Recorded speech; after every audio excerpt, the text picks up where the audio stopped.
Laisse-moi te raconter une petite histoire. Quand j'étais en CE2, j'ai reçu pour la première fois de ma vie une radio. Ce qui a fait qu'en fait, chaque soir, je m'endormais en mettant de la musique. Puis après, quand je suis rentré au collège et que j'ai commencé à m'intéresser au foot, avec les matchs de foot. C'est-à-dire que tous les mardis, tous les mercredis, j'avais la Ligue des Champions jusqu'à 23h. Ça a fait malheureusement que j'étais incapable de dormir après ça. Parce que je sais pas si t'as déjà écouté un match de foot à la radio quand t'as genre 12 ans, quand t'as le PSG qui est en train de perdre en 8e de finale de Ligue des Champions pour la 4e année consécutive, c'est impossible de dormir après ça. Paris Saint-Germain. La remontada. Et du coup, jusqu'à la fin de ma terminale, j'étais incapable de dormir. Dis-toi qu'en terminale, carrément, je prenais mon téléphone parce que je pensais que ça m'aidait à dormir. Je me disais, comme ça va me fatiguer les yeux et après je vais juste pouvoir dormir rapidement derrière. Ce qui a fait qu'en fait, je me couchais à 2h du mat tous les jours et je m'endormais en cours. Et ça a duré jusqu'en prépa. Et en prépa, je me suis mis en tête qu'il fallait beaucoup dormir. J'avais vu pas mal de vidéos avant qui m'expliquaient qu'en fait, la chose la plus importante dans ta vie, c'était le sommeil. Et qu'en fait, juste, si tu dors bien, tu vas être heureux. Et donc, je me suis mis en tête de beaucoup dormir, se coucher tôt, et se réveiller tôt. Et ce que j'ai commencé à faire, c'est juste qu'à 21h, je me couchais, et à 6h, je me réveillais. J'ai essayé différentes techniques pour réussir à me coucher de plus en plus tôt, et pour surtout, dès que je m'allonge dans mon lit, m'endormir direct. Et du coup, dans cette vidéo, je vais t'en partager quelques-unes qui ont bien marché avec moi. La première chose qu'il faut absolument que tu fasses, c'est de plus remplir ta journée. En règle générale, si t'es pas fatigué le soir quand tu te couches, c'est que t'as pas fait assez de choses de ta journée. Je te promets que si à partir d'aujourd'hui, tu faisais par exemple 200 pompes chaque jour, t'aurais déjà plus de facilité à t'endormir. Si tu faisais juste 2 km de course par jour, c'est pas un truc de ouf 2 km, hein. 2 km, tu les fais en quoi? En 20 minutes, grand max. 2 km en cas où, tu les fais en 20 minutes en marchant. Donc je te laisse imaginer en courir, c'est pas un effort de ouf. Et si juste tu faisais ça, je te promets que tu arriverais beaucoup mieux à dormir. La plupart des gens aujourd'hui passent juste beaucoup trop de temps à des activités qui ne les fatiguent pas, comme les réseaux sociaux, ou comme juste travailler derrière un bureau. Genre en règle générale, tu travailles derrière un bureau sur un ordi, ça va pas te fatiguer de ouf. Ça demande pas une capacité mentale de ouf, et surtout physiquement, ça ne travaille absolument rien. Ça travaille aucun muscle d'être assis. Donc essaye de faire des activités déjà physiques qui vont fatiguer ton corps, tout simplement. Comme ça, tes muscles vont être fatigués, ils auront besoin de repos, et ils vont juste envoyer des messages au cerveau en mode ça y est, stop, laisse-nous dormir. Genre. Laisse-nous nous reposer, on est fatigué. Donc ça, déjà, ça va t'aider à mieux dormir. Tu peux aussi faire certaines activités qui vont juste fatiguer ton cerveau pour de vrai. Parce que être sur le téléphone, ça fatigue le cerveau, mais pas d'une bonne manière. Parce que ça fatigue le cerveau, mais ça lui envoie pas le message de ouais, faut dodo du coup. Juste ça le fatigue tout court. Ce que j'appelle les activités qui vont te fatiguer mentalement et qui vont envoyer au final ce message au cerveau, c'est de travailler des choses intensives. Par exemple, tu fais un bloc de 1h30 de maths. 1h30, c'est la période pendant laquelle ton cerveau est concentré au max.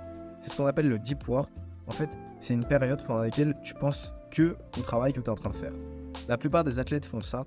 J'ai vu pas mal d'interviews de certains athlètes, de certains footballeurs, qui expliquaient qu'en fait, ce qu'ils faisaient, c'est que quand ils étaient en match, ils ne pensaient qu'au match, tu vois. Ils pensaient pas à leur vie autour. Ils n'avaient pas des pensées, par exemple, par rapport à telle fille qu'ils ont pu voir 10 minutes avant le match. Non. Ils pensaient juste à la balle, ils regardaient la balle, et pendant 1h30, le mec, il regarde la balle. Et c'est ça, en fait, qu'il faut que tu fasses. Il faut que tu réussisses à être en deep work, quelle que soit l'activité que tu fasses. Si tu es en prépa, ce deep work, tu vas surtout le mettre dans des activités comme le travail de prépa. Par exemple, tu vas faire un bloc d'1h30 de géopo. C'est absolument indigeste 1h30 de géopo, je te préviens. Je te conseille plutôt de faire 1h30 de maths, ça passe beaucoup plus vite. En fait, si tu es absolument concentré pendant ce temps-là, non seulement tu vas pas voir le temps passer, mais en plus, ça va un peu griller ton cerveau dans le bon sens. Ça va le fatiguer comme un muscle, tu vois. Quand tu travailles un muscle, à la fin, tu es fatigué, mais en fait, ça te fait du bien. Et là, ça va te faire la même chose. Ton cerveau va être fatigué, mais il suffit qu'après, tu fasses une petite pause, par exemple, et que tu fasses une sieste. Mettons que pendant un quart d'heure, tu fermes juste les yeux, tu t'allonges et tu dors. En fait, ton cerveau va pouvoir revenir à des niveaux assez convenables pour te remettre à travailler. Et en plus, tu vas être super content parce qu'en 1h30, tu auras accompli ce qu'une personne moyenne fait en peut-être 2h30, 3h, voire 4h. Maintenant, je vais donner un petit peu des petits conseils en vrac. Une fois que tu es allongé dans ton lit, même si par exemple, tu as fait 10 000 pompes aujourd'hui et tu as couru 40 km et que tu as fait 3 heures de deep work, tu n'arrives pas à dormir. Il y a des petites méthodes qui font qu'en fait, ça va marcher. Première méthode, c'est juste que quand tu es dans ton lit, tu ne bouges pas. Tu te forces à pas bouger en fait. Et il y a des études scientifiques qui ont montré que si tu ne bouges pas, au bout de 15 minutes, tu vas forcément t'endormir. C'est juste qu'il faut absolument pas bouger. Donc tu respires juste, il y a juste ton ventre en fait qui bouge. Et par exemple, tu vois, si ça te gratte un petit peu sur la cuisse gauche, bah tu grattes pas. Tu laisses démanger et tu fais rien d'autre. T'attends juste que ça vienne. Et crois-moi, ça va venir en fait. C'est juste qu'en règle générale, la plupart des gens qui trouvent qu'ils n'arrivent pas à dormir, ils bougent dans tous les sens. Pour chercher la bonne position et tout. Ça c'est un scam.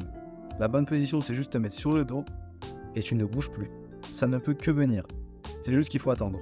Et c'est juste que, en règle générale, t'es tellement super stimulé par internet et tout que tu te rends même pas compte, mais un quart d'heure ça te paraît super long. T'as l'impression que ça fait une éternité, ça fait juste 5 minutes. Bah normal que tu dormes pas. C'est un quart d'heure, si tu ne bouges pas pendant un quart d'heure, tu vas dormir. Ce que je te conseille aussi, c'est de faire en sorte d'être dans une chambre fermée. Moi ce que je fais, c'est que je ferme du coup les volets et aussi je mets un masque parce qu'à l'internat, il n'y a pas de volets, il y a juste des rideaux. J'ai un petit masque que je mets sur les yeux chaque nuit et ça me permet de dormir. Ce qu'il faudrait aussi faire, c'est de respirer avec le nez. Il y a plein de personnes qui ne savent même pas respirer avec le nez. Parce que toute leur vie, ils ont respiré avec la bouche alors que c'est pas bon pour la santé. Honnêtement, la raison pour laquelle j'ai commencé à me forcer à respirer avec le nez, c'est à cause d'une technique qui s'appelle le mewing, qui est censée faire ressortir ta jawline. En gros, ça ressort plus parce qu'en fait, je respire avec le nez en règle générale. Et en gros, la nuit, ce que je fais pour respirer avec le nez, c'est de mettre un scotch sur ma bouche. Et ça permet non seulement du coup d'avoir une meilleure jawline, mais en plus surtout ça te permet de calmer les battements de ton cœur. Parce qu'en fait quand tu respires avec le nez, ça te calme forcément plus que si tu respires avec la bouche. Donc ça va ralentir ton rythme cardiaque et ça va te permettre de mieux dormir et de dormir plus vite. Parce que si ton cœur il bat à 10 000 à l'heure, tu vas pas réussir à dormir. Ce qui est conseillé aussi par les scientifiques, c'est de ne pas manger 1 heure à 1h30 avant. Moi je pense que 1 heure juste ça suffit. En règle générale, je me couche 1 heure après avoir fini de manger et ça se passe très bien, tu vois, j'ai pas de problème. Parce que oh là là, ça digère trop vite et tout. Ce que j'aime bien faire aussi avant et que je peux te conseiller, c'est de prier ou de lire un livre. Juste faire une activité qui va t'apaiser, une activité qui va juste prendre toute ton attention, qui va faire que t'es pas concentré en train de penser à autre chose, tu vois. T'es pas en train de penser à tel prof, ce qu'il t'a dit il y a 2 jours et tout, non. T'es juste concentré sur ton livre. Tu lis les mots un à un et tu penses qu'à ton livre. Et en fait ça va te permettre de te calmer aussi. Et tout simplement de passer une bonne soirée. Et en plus, en règle générale, ça va juste te fatiguer les yeux de lire. Et dans une bonne manière, parce que juste au bout d'un moment, tu vas arriver, et dès que tu vas fermer les yeux, tu vas tellement être crevé que boum, tu vas tomber direct. Et si tu fais juste 10 minutes de lecture avant de te coucher, je te promets que ça marche. Tu auras juste envie de dormir. Je te souhaite de passer une bonne journée frérot, gros bisous.